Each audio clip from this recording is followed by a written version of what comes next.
Good morning, everybody who's joined us from the US, and good evening to the people who've joined us from other parts of the world. We are working with all different actually time zones right now. So wherever everybody is, we really appreciate and thank you for joining us. Today, I have the pleasure to introduce Ms. Briana Horwitz.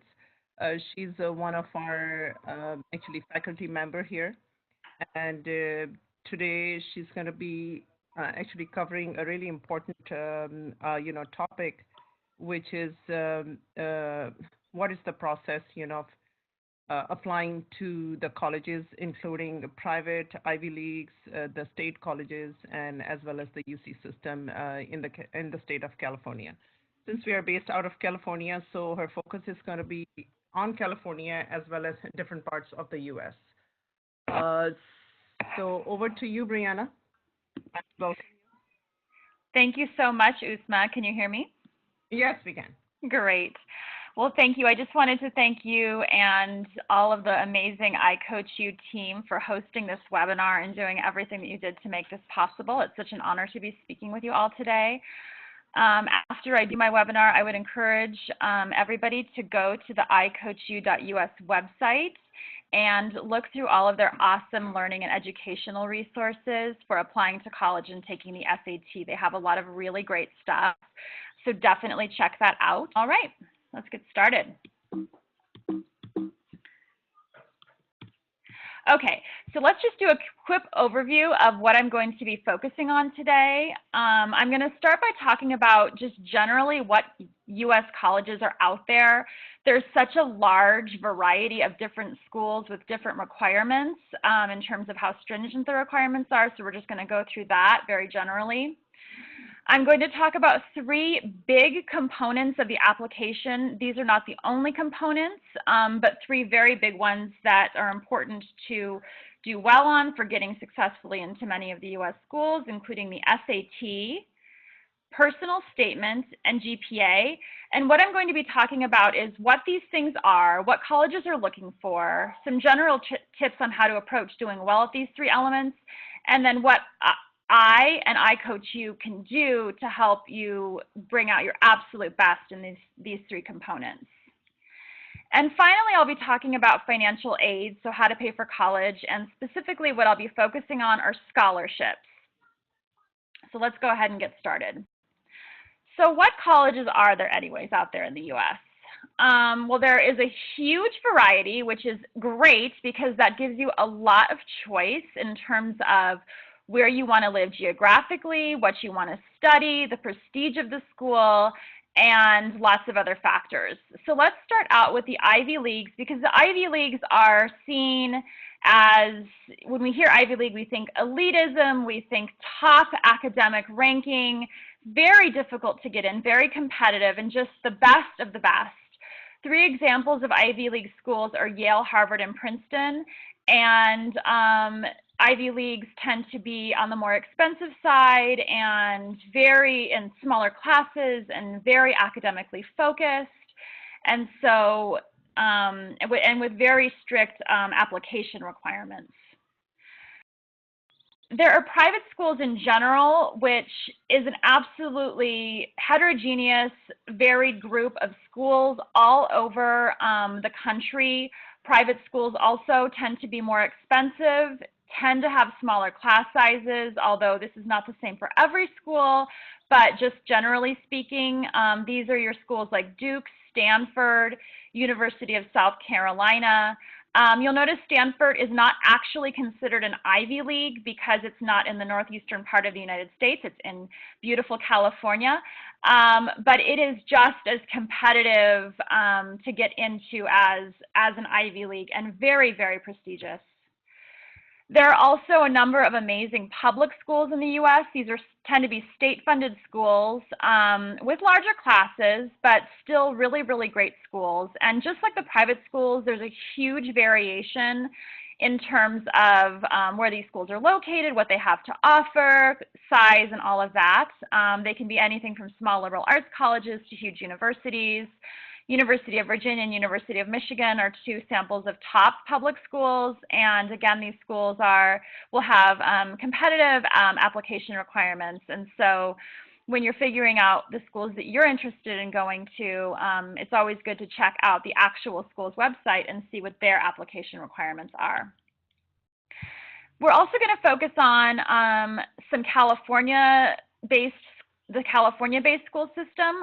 This is the kind of school system that I went through when I was getting my college education. I got my BA in psychology at University of California, Los Angeles, and my PhD in psychology at the University of California, Irvine. So students have questions about life at a UC or how to get in. I'm really excited and happy to talk to you about that.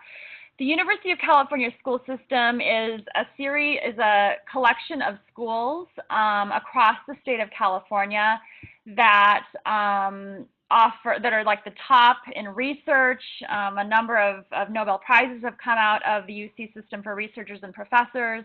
So they're really amazing schools, and two of the top ones, UCLA and Berkeley, are very prestigious and right up there with some of the top private schools in the country.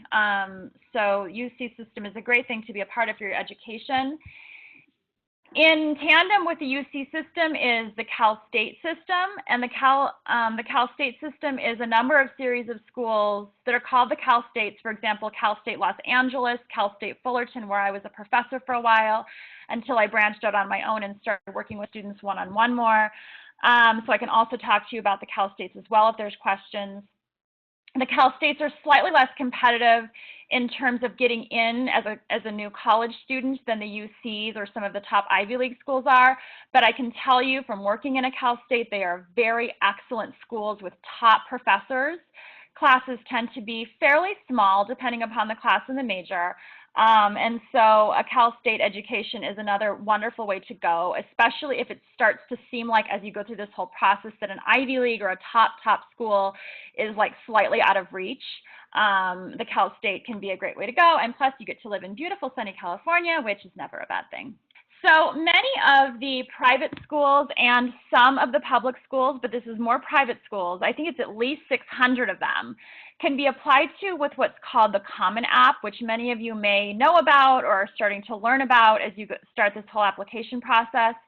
And the Common App is a system where you can apply to any school that is affiliated with the Common App through one online application.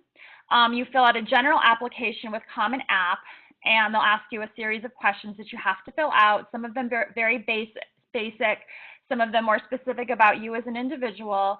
And then you'll find the school that you're interested in applying to, and if it's affiliated with Common App, you can fill out your application to that school through the Common App. So rather than having several different applications that are separate, this is a systemized, standardized way to apply through it all through one kind of method. And so I encourage you, when you're thinking about what schools you want to apply to check out the Common App and see if the schools that you're applying to can happen through that. The UCs and the Cal States are not included in this. They have their own kind of apply one shot to as many UCs and separately Cal States as you want to. So this would be for non-UCs and non-Cal States. iCoachU is a really amazing global community of educators, teachers and counselors, and faculty that really work to devote their time to making the application process as feasible and as clear as possible. And so one of the amazing things that iCoachU does is it works with international students to help match them with their goals and their interests and their potential with the U.S. schools that they may be interested in applying to and going to. And so if you are interested in going to a U.S. school and you're an international student, please feel free to reach out to iCoachU and see what kind of services and resources they have to be able to help you apply and hopefully even get in to a U.S. school if that's what your goal is. There are three major components of the college application process. These are not, like I said before, the only components. There's obviously also the application. I could have a whole webinar on just everything that you need to do to apply for college, including the application, the SAT. But these are three components right now that we'll be talking about for the purposes of this webinar. We'll be focusing on the SAT, the personal statement, and the GPA. So let's start with the SAT. The SAT is a standardized, many of you may already know this, but just for those of you who are still in the beginning processes of learning about this, or even an international student that's learning about the SAT for the first time, the SAT is a standardized test that tests certain abilities. It's a timed test, and you end up with a single standardized score that all U.S. colleges use to compare your ranking with everybody else's ranking that is also applying to the school that you're applying to. So it's a single data point. Your collective score is a single data point, and an important part of the college application process.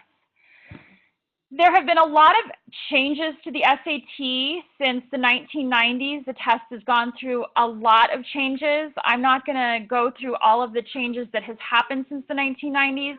What I am going to focus on is some of the elements of the current SAT.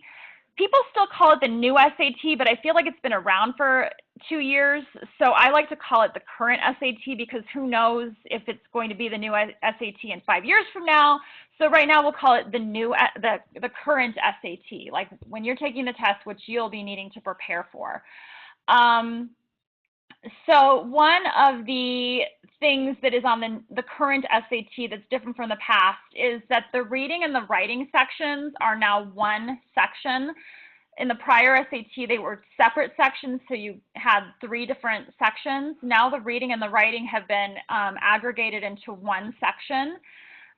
So you'll answer questions on reading and you'll answer questions on writing, but but your score on those 2 components will be one score, one aggregate score. And all of the questions that you will answer pertaining to reading and writing are passage-based. So all of the questions will relate back to a specific passage that you'll have to read, and those passages will include subjects like history, literature, and science. You will also have to answer questions about the passages in the form of analyzing graphs and charts. I'm going to talk to you a little bit later about how to prepare for this type of part of the SAT, and also say that the reading and the writing is my expertise on the SAT, and it's what I tutor when you sign up and you want to work with me. I teach the reading and the writing sections. The other section of the SAT, the major section, is the math section. So go ahead and check out what iCoachU has in relation of tutoring in math and strengthening your math skills. There have been changes on whether the calculators are allowed on the math section of the SAT, and where it stands currently and what it'll be when you take the test is that calculators are not allowed on certain sections. So on certain sections you will use a calculator, on certain sections you will not use a calculator. In a prior version of the SAT, there was an algorithm where if it seemed like there was a lot of wild random guessing, you would get a point deduction, not a point, but a certain percentage of a deduction on your score. And that deduction has been eliminated, which means that if you are taking the test and you're absolutely uncertain of what the answer is, go ahead and bubble something in, because you will not be deducted for it being a random guess, and you'll have a better chance of getting it right if you answer anything than if you answer nothing. So for example, if you're at the end of the test and you have 5 questions left and you're not quite sure what those answers are, and there's like a minute left, there's very little time left, you go ahead and bubble B in for the rest of them, and maybe the chances are that you get at least one of those right could be good. So guessing, if you really have to, is better than not answering it at all on the current version of the SAT. The final big change that I get a lot of questions about from students is this new thing of the essay part being optional. The essay is a 50-minute writing section. And you have the choice now whether you want to answer the essay or not. And so the big question that I get from students is, should you write the essay or shouldn't you write the essay? And my answer is, go to the specific school that you're interested in applying to and find out their requirements. Some schools require the essay and some schools do not. In addition, other schools give you the option of writing it or not. And so this is another section of the SAT that I tutor in. So if you want to ask questions about your specific case, like I'm applying to a school where the essay is optional, should I or shouldn't I? I'd be happy to, and iCoachU, I know, would be happy to talk more to figure it out for your specific case, whether or not you should write the essay part of the SAT. So why all of these changes? Well, like I said, there's been a lot of changes since the 90s to today, and the general statement is that they are working on making the SAT a better marker of what students have, the skills that students have learned in high school, and a better predictor of their academic success in college. So this test is supposed to be a better marker of those skills. And what I will say is that I feel like a lot of the changes, and this may be true, but a lot of the changes are causing students to kind of be concerned and stressed about what's going on with the SAT changes. And what I'll say is just become really familiar with the test as it stands currently. And don't let the changes scare you. Don't let them stress you out. I just read a study recently that students who are highly anxious about test taking tend to score 12 points lower than students who are not. So approach this whole SAT process with low stress. Just get the job done and study and work with a tutor, and you'll do as well as you possibly can. So here's some tips on approaching the new SAT, or the current SAT. I just said this, but I'll say it again because I think this is probably one of the most important things to keep in mind, is you want to become familiar with the test. You want to sit down on the day of the actual test when you take it and just know what you're doing, where nothing is a surprise, where you look at a question, you know what they're asking you, and the best way to do that is to do many practice tests, work with a tutor. We're here for you at iCoachU to help you through that process so that when you sit down on the day of the test, it isn't surprising and you feel comfortable with it, just as you do when you study for any final exam for high school, where when you've studied hard enough, you know, and you can sit down and just put out the information that you worked hard to learn and show them what you can do. The other thing in relation to the reading and writing section, I would say especially the reading section, but the writing section too, is you should read a lot of academic articles. And in all my education, I've had to read lots of academic articles. So if you are interested in working with me, I am very, very happy to point you in the direction of those academic articles, and we can read them together. The reason I say academic articles is because the articles that are on, the reading passages that are on the SAT are very academically focused and written in an academic style. So, and learning how to read and understand academic writing takes time, and it takes practice, and it takes familiarization. So that's something that I'm very happy to help you with if you feel that you need that. A general tip, like I'm a psychologist, so I always come at things from like, how do you handle this mentally, is just for approaching the SAT, this is a general thing for everybody, is don't compare yourself to others as you're studying for the SAT, as you're taking it, and even after you get your scores. This is something that, you know, I had to learn the hard way in my life, that just stay focused on what you need to do and the scores that you need to get into the schools that you want to get into, and don't worry about comparing yourself to others because it's unproductive and just leads to stress. And remember what I talked about with stress. You want to keep it low through this process to do your best. So just stay focused on yourself and your goals and your own progress. There is a huge variety of the kind of score that the number that you need on your SAT score to get into the school that you want to get into. So for example, like the Ivy Leagues, I'm thinking Harvard, I'm thinking Yale. if those are your target schools, then you're going to need to get near a perfect composite score on the reading, writing, and math sections, which is like a 1550 and above. 1550, I believe, is officially considered a perfect score, and anything higher is, you know, just icing on the cake, I guess. But so the kind of score that you are going to want to target for yourself depends upon what your target schools are. So if those are your target schools, Harvard and Yale, then you're going to need to set your goal of getting a really, really, really high score. And so decide what schools you are interested in applying to, where you want to go. Go to and you can ask us, or you can go to their websites and figure out what their minimum SAT scores are, and set that as your goal as you study for the SAT. So what can iCoachU and I do for you in terms of, I'm going to talk specifically about the reading and the writing section, and then I'm also going to direct you for help with the math section. But since I teach the reading and the writing, I'll just say some stuff about like what my approach to teaching these sections are. So what I really love about teaching the SAT is I know how much stock students put into getting the score that they need to get into. I remember what it felt like. I also remember what it felt like when a teacher puts like a lot of pressure and evaluation on you to do a certain, like, to perform at a certain level, especially when they're sitting there teaching you. And so I've learned from that, and I've learned over my years of teaching that the way that I feel like students really thrive and the way that I teach is to focus my teaching on being very personalized to the specific student that I'm working with. And it's one of the things I love about working with individual students is I can do this really precisely.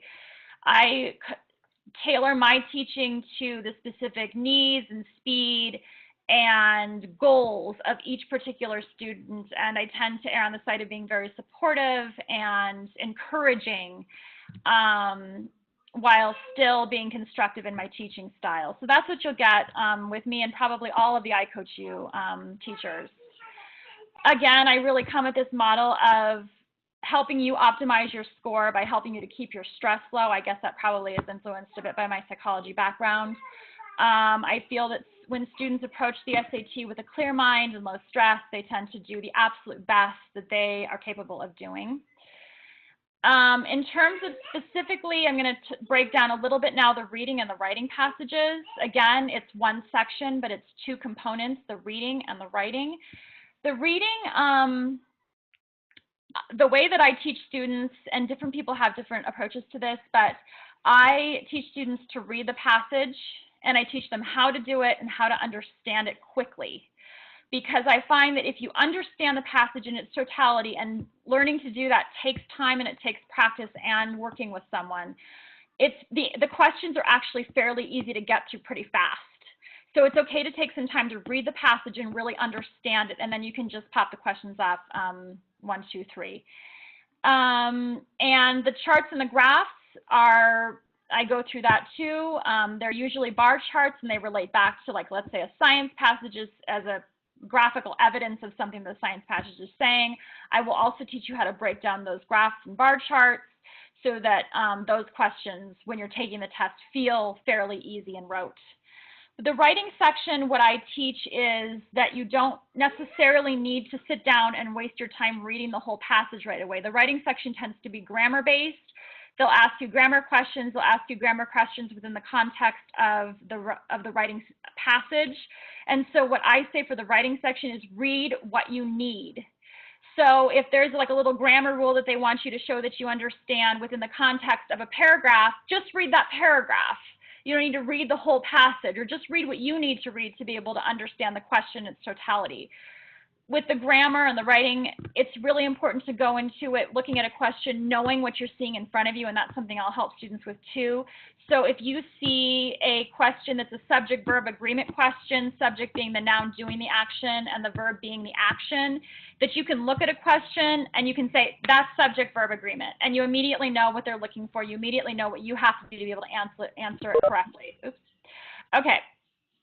And I already covered how to read and interpret graphs and charts. So anyways, that's a little bit of what I can help you with. Now, for the math section, there are wonderful professors and faculty that work with iCoachU who can work with you on the math. And I also want to direct you, while I'm on this SAT part, to iCoachU's website for their blogs. They write blogs that are very, very helpful resources for scoring well and tips and tricks on how to score well on the reading, writing, and on the math section. So they have a great article on the math on how to score like above the 750. And so please go ahead and check that out and contact them for the tutoring that you can get in the math as well. Let's talk a little bit about the personal statement. This is another major element of the SAT. It's an essay that you'll have to submit for most, if not all, schools. And it's an essay where you talk about yourself and what your life and showcases your potential. The personal statement is your chance to show what the SAT can't show. The SAT is a single data point that says how well you did on a test on that day in a timed environment. The personal statement is your chance to take time to really show other skills that the SAT can't test, like your leadership abilities, like if you have an artistic talent or you're a community service rock star.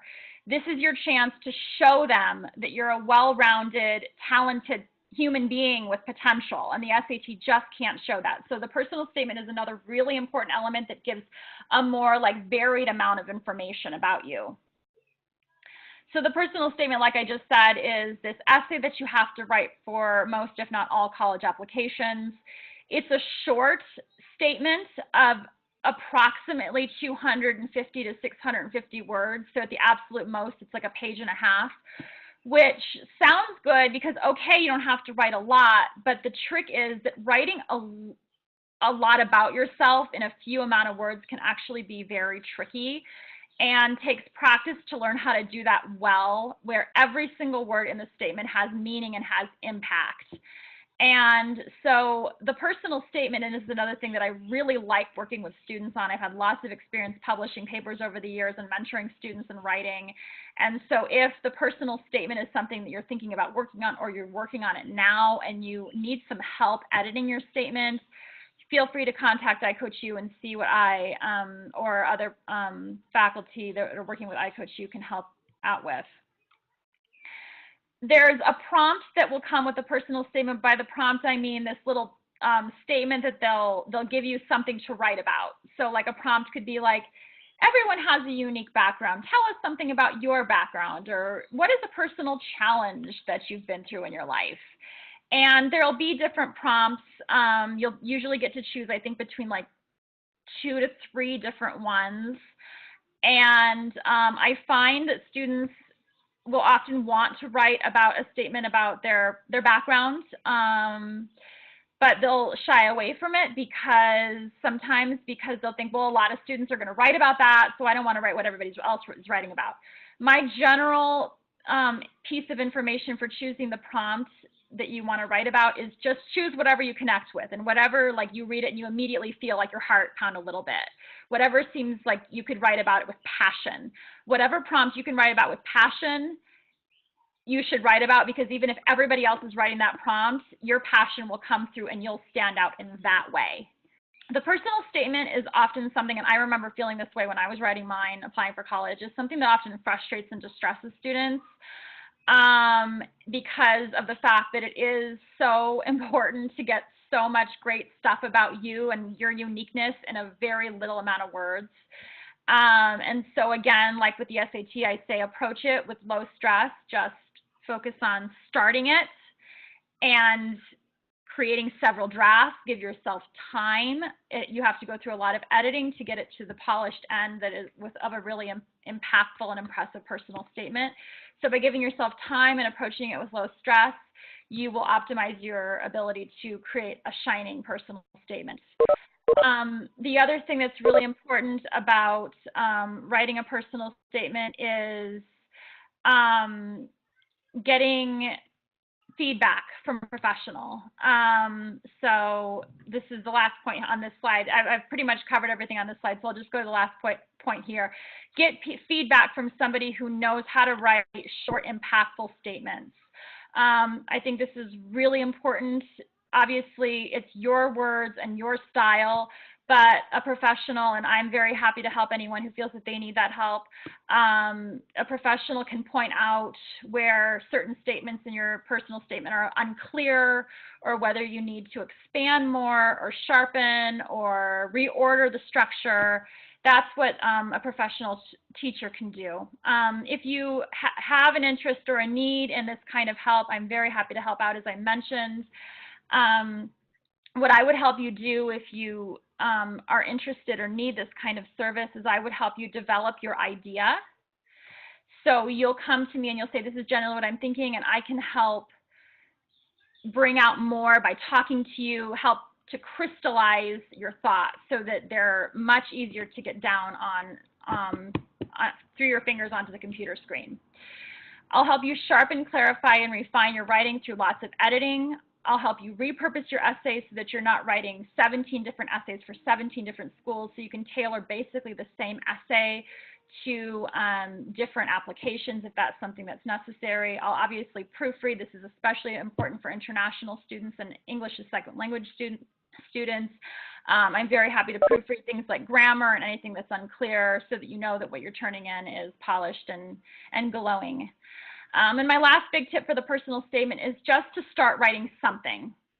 You can even record yourself with like GarageBand or something and listen to your thoughts and see if they're clear. And from that point, it's a lot easier once you've actually gotten through the hurdle of just starting to write something, or even saying it out loud and recording it and listening to your thoughts out loud.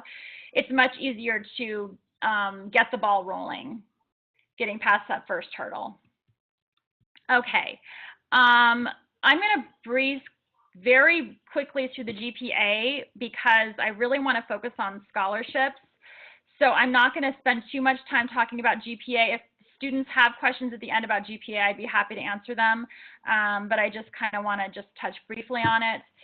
So the GPA for international students is your grade point average. It's what US schools use to get a single data point on your average grades that you got over your high school education.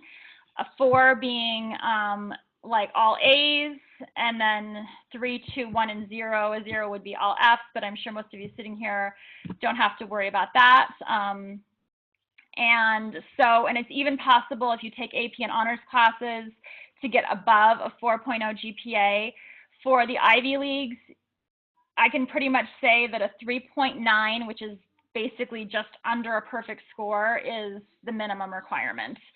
So many students who are applying to those top Ivy League schools, and the Stanfords as well, are going to be shooting for above a 4.0. Very, very quickly, I'm just going to kind of breeze through this. The GPA is score that you get for your average grades, but your academic record is something a little bit bigger than that. Your academic record is also the kinds of courses that you've taken over your high school time. So it's not just like the number that you get, it's also the difficulty of the courses. You know, the top schools are going to want to see, did you challenge yourself? Did you take advanced courses? Did you take the AP chemistries, the AP physics, the AP what have you, Spanish? And so what I would say to that is, yes, especially if you want to get into the top schools, this is just like my general advice, definitely push yourself to take advanced courses, but also make sure that you achieve a balance in your approach to your academics, because I've seen many times where students have loaded themselves down with APs, or advanced placement is what AP stands for, the top challenging courses that offered at high school. The students will load themselves down with APs, and then they'll absolutely burn out because they're just so loaded down with academics, they haven't left themselves time for anything else. And so please don't do that. You can get into a top school and still have balance in your life. In fact, the top schools want balanced students. They do not want an academic robot. They want students who are smart and clearly have challenged themselves academically in high school, but who have also shown that they are awesome in many other ways, like, a coach of their sports, a captain of their sports team, really involved in community service, other things outside of academics that also make them unique.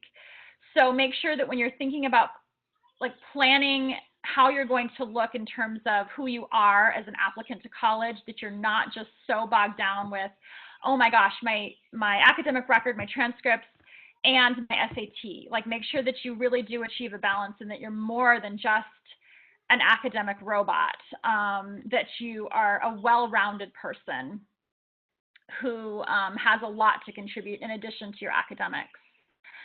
So iCoachU, I just want to bring you back to this idea of the coaching that iCoachU has to offer. iCoachU will work with students on how to create a bridge from where they are now to their college that they want to get to by helping them plan their their high school coursework, by talking to them, and I can certainly do this. As a professor, I know about helping students plan their education.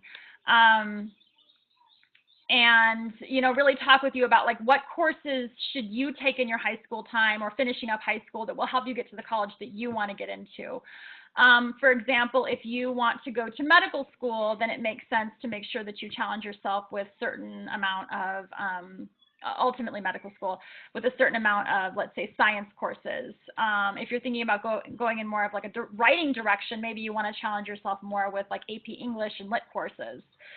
So we can definitely help work with you on tailoring your, you know, class planning to your specific goals and dreams. So let's finish up by talking about financial aid. And, you know, college costs money. The amount of money that it takes varies depending upon the school that you're interested in. Private schools tend to be a lot more expensive than public ones. But luckily for any tuition, there's a lot of financial aid out there. There's many different kinds. There's grants, which are federal money that is granted to you based on need and also based on your merits. There are scholarships, which there's so many different kinds of scholarships. That's why I'm going to focus on scholarships.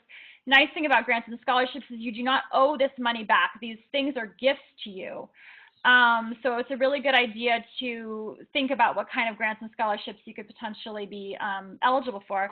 Loans are money that is loaned to you, public or private, and you'll have interest that will accrue on these loans.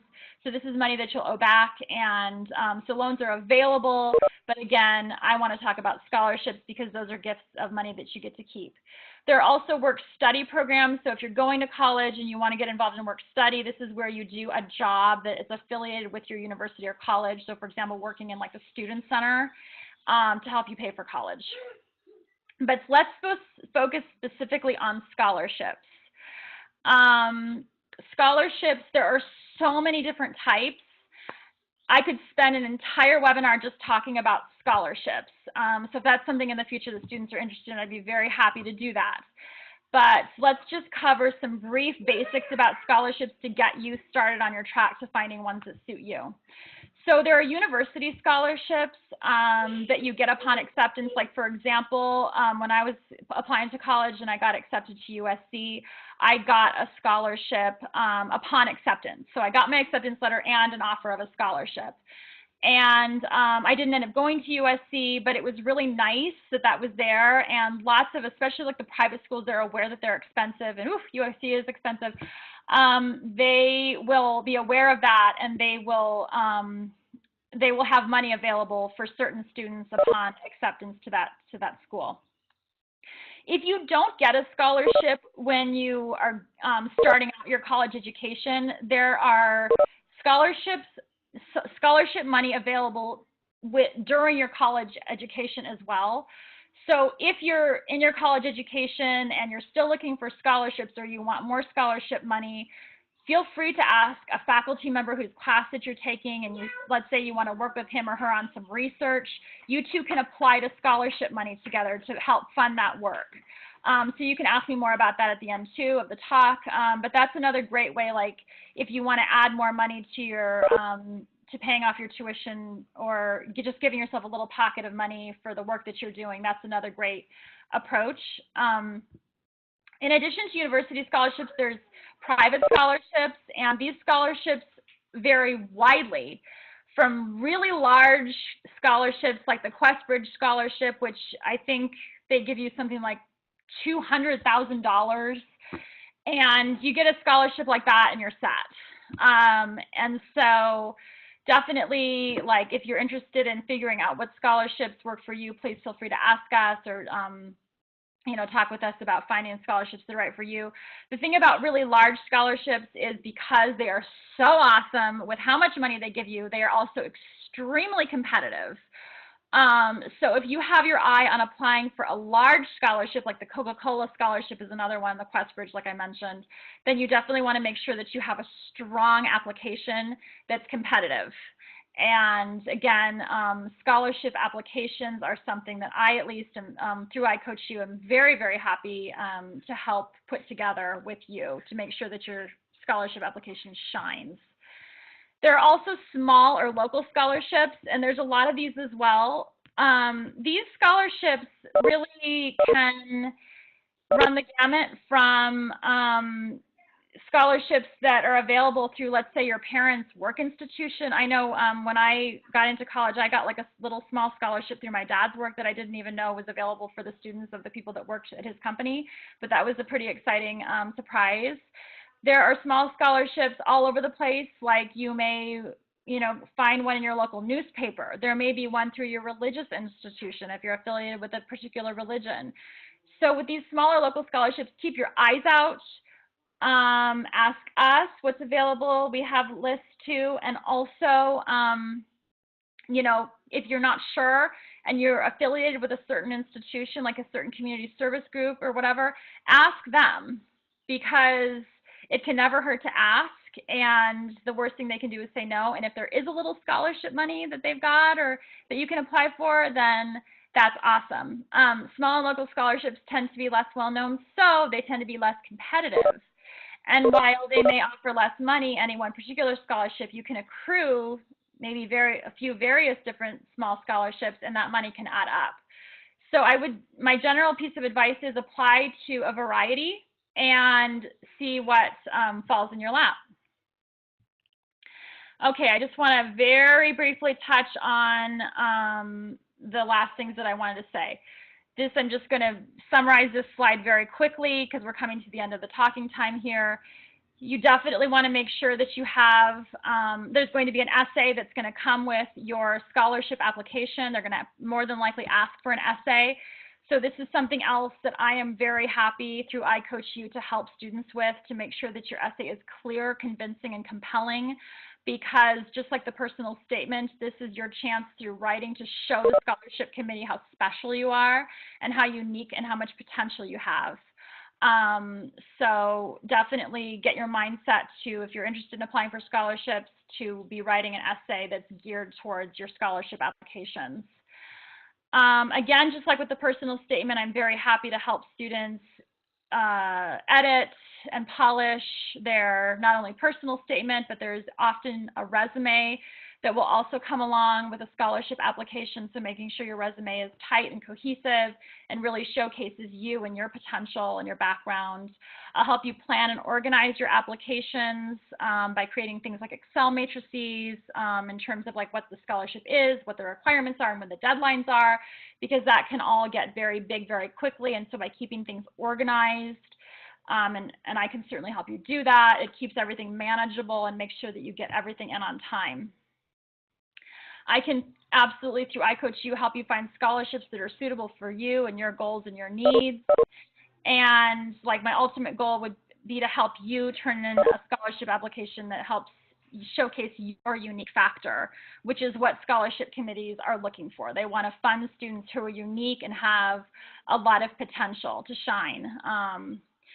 So anyways, I think I'll just kind of end there. I want to just end before I take questions by reminding students that iCoachU is just an absolutely amazing resource for helping students in all aspects of the college application process and also in the high school learning process.